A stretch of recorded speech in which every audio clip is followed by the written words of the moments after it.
it must follow the bold path. And indeed, Vision 2063 must be a bold imagination of what Kenya will be at 100 years. The solemn duty of framing how this vision looks is the task of our generation. Indeed, as our children will walk through the boulevard of heroes in this park and play in the pavilion of reflection, what account of ourselves will we have left in this unedited place of history? It must be written in this unedited book of history that we chose the bold path over the popular path. Indeed, as it is said, the lion is not the strongest animal in the savannah, neither is it the biggest, neither is it the shrewdest, but it is the boldest, and that is why it is the king. Indeed, it is for this very same reason that it is said that an army of sheep led by a lion can defeat an army of lions led by a sheep.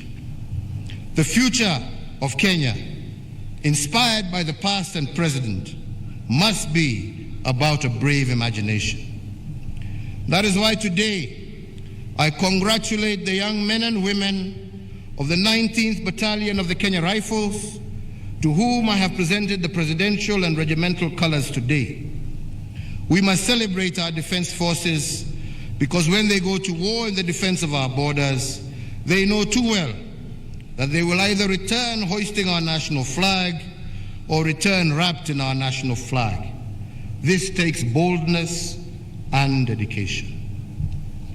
So, fellow Kenyans, as I now end my address, I want to remind of a promise I made on the 20th of October 2021, where I directed the Ministry of Energy to fast-track the implementation of the recommendations of the Presidential Task Force on Power Purchase Agreements.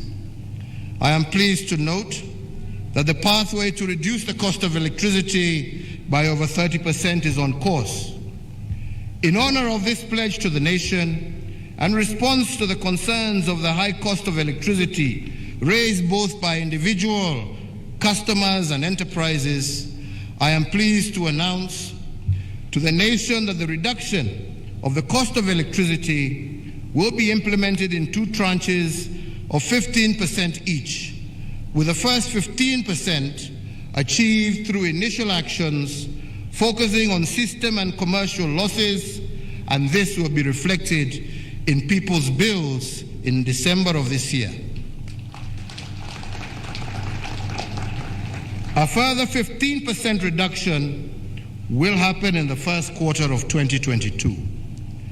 In realizing the second tranche of reduction in power bills, I note that the Ministry of Energy and other government departments have initiated engagement with independent power producers aimed at renegotiation of power purchase agreements so as to give our country better value for money for our consumers.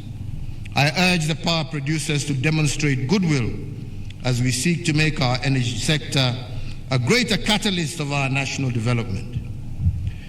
So as we move to the new year 2022, I would wish to leave you with the words of our founding president as he wished our new republic a Merry Christmas 57 years ago.